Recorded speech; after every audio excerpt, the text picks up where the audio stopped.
Hola a todos, bienvenidos a un nuevo vídeo que me hace especial ilusión traeros y es el montaje de mi primer ordenador de sobremesa. Por ello, en una primera parte voy a introducir los componentes que formarán parte, es decir, el hardware que formará parte de mi ordenador y también el proceso de montaje, ¿vale? De estos componentes y el de modding, ya que voy a intentar hacer un modding guay así de la carcasa a ver cómo queda.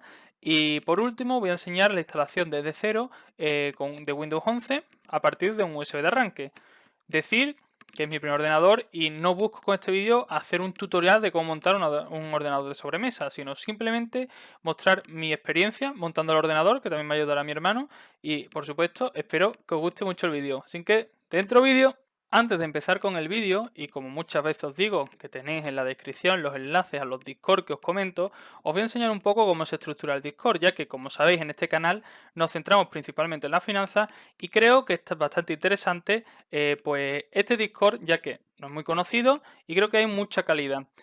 Primero, pues bueno, tenéis aquí la sección de recursos, donde podéis encontrar pues, los cursos que hay, por supuesto, gratuitos, libros que recomendamos, y que recomienda sobre todo Alejandro, que es uno de los administradores, canales de YouTube, etcétera. También, una cosa muy interesante es que ahora se va a hacer un concurso, me parece algo bastante interesante, de portfolio. Por eso os animo a participar. Y por último, pues tenéis aquí un chat general, un chat de criptos y las empresas que tratamos en este Discord, que son small cap canadienses, como son Tenet, 3D Capital y AMPD. Por ello, os recomiendo que os unáis al Discord y le deis un buen vistazo. Así que, muchas gracias.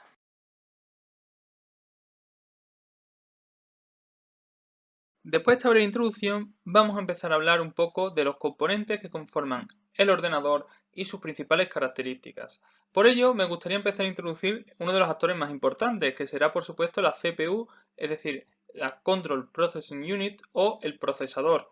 En este caso me he decantado por la nueva generación de procesadores de Intel, ya que parece ser que con esta nueva generación, con la arquitectura Alder Lake, pues Intel ha venido un poco a revolucionar la estela, alejándose un poco de la distancia tan grande que le sacaba AMD en tema de procesadores con sus Ryzen. Y en este caso lo que nos puede empezar llamando la atención es un poco que son más rectangulares. Aquí podemos ver en esta imagen la generación 10, la 11 y la 12, notando esta gran diferencia. Por ello, no todas las placas bases van a valer para esta nueva generación de procesadores. En esta nueva generación es importante entender su arquitectura y que estarán compuestos por dos tipos de núcleos distintos. Tendremos los P-Core y los E-Cores. En este caso, los P-Core son núcleos que tienen un gran tamaño y que ofrecen un gran rendimiento, pero por supuesto esto será a costa de un gran consumo, mientras que los E-Core son núcleos, ¿vale?, de menor tamaño, lo que permitirá pues colocar más núcleos en el mismo espacio que puedes colocar un único núcleo P-Core, a pesar de que sean, por supuesto, pues menos eficientes, pero tienen un menor consumo energético. Esto se puede un poco asemejar a las distintas arquitecturas que encontramos en los dispositivos móviles. Pues con esta arquitectura, pues parece ser que Intel ha renovado un poco y ha avanzado, como digo, acortando esta distancia. Y es por esto que me he decantado un poco, ya que junto con Windows 11, pues puede ser una buena combinación. Cuando hablamos también de la placa base, en este caso me he decantado por la Z690UD-AX de Gigabyte. Como digo, tiene que cumplir una serie de requisitos. La primera y más básica es que esta nueva placa, ¿vale?, pues tiene que soportar la arquitectura de Alder Lake, es decir, la generación 12ª pues, de procesadores de Intel, ya que vemos que son más rectangulares que las generaciones anteriores. Y también tiene que soportar para las memorias RAM DDR5, ya que me he decantado, como explicaré después, por este tipo de memoria por la frecuencia que llegan a alcanzar hasta los 6000 MHz. En este caso, aquí podemos ver un poco lo que tiene la placa base, con hasta 3 conectores M.2, luego tiene PCI 5 y luego, bueno, pues los conectores clásicos, ¿no? Desde los USB 3.2 hasta los típicos USB clásicos y para mí es muy importante que tenga Wi-Fi, en este caso soporta hasta Wi-Fi 6 802.11ax y Bluetooth, ya que muchas veces no podré tirar simplemente un cable de red. Es por esto que también junto con el diseño térmico que tiene esta placa base y ciertas características que también la hacen ser, para mi gusto, muy buena, pues me he decantado por el uso de esta placa. Ahora vamos a hablar del resto de componentes, empezando por la memoria RAM, aquella que se echa a temblar cuando escucha Google Chrome. Vamos primero a hablar de por qué he elegido 32 GB de RAM en vez de los 16 que siempre he usado. Y es más que nada porque entre que renderizo vídeos, luego tengo que hacer algún que otra cosa en paralelo con los vídeos, incluso jugar. Pues bueno, los 16 en mi portátil pues me quedan un poco cortos y siempre de un poco justos. Entonces bueno, voy a dar el salto a 32 a ver qué tal. Y me he decantado, ¿vale? Por DDR5. Llegando hasta una velocidad de memoria reloj, como pone aquí, de 6000 MHz, que ahora mismo yo creo que será de lo mejor que hay en el mercado. Y en el caso del almacenamiento, ¿vale? En este caso me he decantado por 1,5 TB de almacenamiento M.2, siendo pues de distintas velocidades. En este caso, el de 1 TB, ¿vale? Tiene una velocidad máxima, como vemos aquí, de escritura de 1700 MB segundo, mientras que la de lectura es de 2100 MB, y la de 500 sí que es mucho más rápida, siendo la de lectura de 3400 y la de escritura de hasta 2500. Pero bueno, al final siempre he usado un almacenamiento clásico, apenas he usado SSD y bueno, el cambio va a ser bestial seguramente. Y un punto súper importante, que es el de la refrigeración, pues me he decantado por los ventiladores de Corsair, los ML140 Pro RGB, ya que creo que el contraste de RGB blanco con la carcasa negra, que ahora veremos, va a quedar muy guay. Y luego la refrigeración líquida, pues me he decantado por la clásica de Corsair, puesto que creo que la refrigeración líquida, es decir, un kit AOIC de estos de refrigeración líquida, ¿vale? Pues pueden ser bastante interesantes, ya que al final es un circuito cerrado que apenas requiere mantenimiento. Y como ya sabemos, pues bueno, pues cómo funcionaría, pues simplemente hay un líquido refrigerante que tiene la ventaja, la capacidad de calentarse y enfriarse muy rápido, de forma que por un tubo iría el líquido caliente, ¿vale? Impulsado por supuesto mediante una bomba, y ahí se expulsaría pues el aire caliente, se enfriaría el líquido y volvería al procesador pues otra vez a repetir este ciclo, ¿no? Como vemos aquí en esta ilustración, bastante ilustrativa como vemos. Y finalmente, para alimentar a todos estos componentes, pues tendremos ni más ni menos que una fuente de alimentación con el certificado 80 Plus Gold, ¿vale? De MSI. Y con siempre, ¿no? Por lo típico, ¿no? Condensadores 100% japoneses, que alcanza hasta 105 grados. Y bueno, con gran eficiencia energética, que al final es lo que uno necesita en este caso, ¿no? Y con una garantía, que es lo que también me parece interesante, de hasta 10 años. Y para terminar con los componentes, vamos a hablar de otro componente que es muy importante y más para las personas como yo que queremos jugar y sacar el máximo rendimiento, que sería la gráfica, la GPU. En este caso, como ya es sabido por todo el mundo, pues el stop de gráfica, concretamente si nos vamos a las gráficas de Nvidia, la serie 3000, pues bastante reducido. Si queremos comprar una gráfica pronto, pues podemos buscar por Wallapop, podemos buscar por cualquier página, ya sea PC Componente, ya sea Amazon, la que sea, y veremos que tendríamos que pagar 2 o hasta 3 veces el precio de venta al público, lo cual es algo exagerado. Por ello, bueno, y a raíz de que varios amigos me lo comentaron, yo recomiendo pues entrar en un canal de Telegram, que os estaré enseñando aquí ahora mismo, que dejaré en la descripción, y simplemente pues monitorizar, es un bot, ¿vale? Que indica cuando salen gráficas Founder Edition de la serie 3000 de Nvidia y podéis comprarlas al precio de venta al público. Al final, si tardáis 2 meses más en comprar una gráfica o un mes más en comprar una gráfica, creo que es 1000 veces más rentable que terminar pagando, yo que sé, 1200 euros por una RTX 3060 Ti, que lo veo exagerado.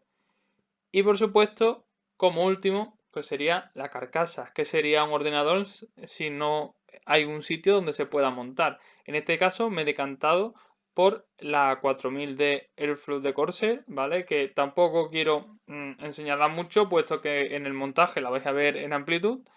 Pero me he decantado por esta carcasa porque tiene un flujo de aire, digamos, positivo en el frontal, de forma que permite una mejor refrigeración y además que me parece una carcasa muy profesional que tiene todo tipo de detalles, ya sea pues un lugar bien definido para dejar la fuente de alimentación, poder colocar bien los cables, etcétera. Y bien, una vez que hemos visto un poco lo que serían los componentes, vamos a ver el proceso de modding. Viendo que acá era un vídeo muy largo, ya porque el propio proceso de modding, pintando la carcasa, haciendo el dibujo, etcétera, siguiendo la temática de Destiny 2, que es un juego que me gusta bastante, pues va a quedar bastante extenso si ya luego encima de todo metemos el proceso de montaje, la instalación de Windows 11, etc. Por ello, si os gusta el vídeo, por favor dadle a like, vamos a pedir 10 likes para una segunda parte donde veamos el montaje de todos estos componentes y luego la instalación de Windows 11, me parece algo bastante interesante. Por lo tanto, no os molesto más y continuamos con el vídeo.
town to town, from London to Taiwan.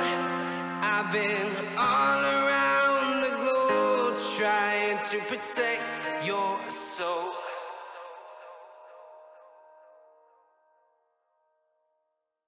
Muy bien, damos por concluido el vídeo. Espero que os haya gustado el proceso de modding basado en el juego de Destiny 2, como ya comentaba, y recordar que habrá una segunda parte donde veremos íntegramente el montaje que se ha hecho y la instalación de Windows 11 y por supuesto el PC en movimiento. Así que muchas gracias y espero que os haya gustado y hasta el próximo vídeo.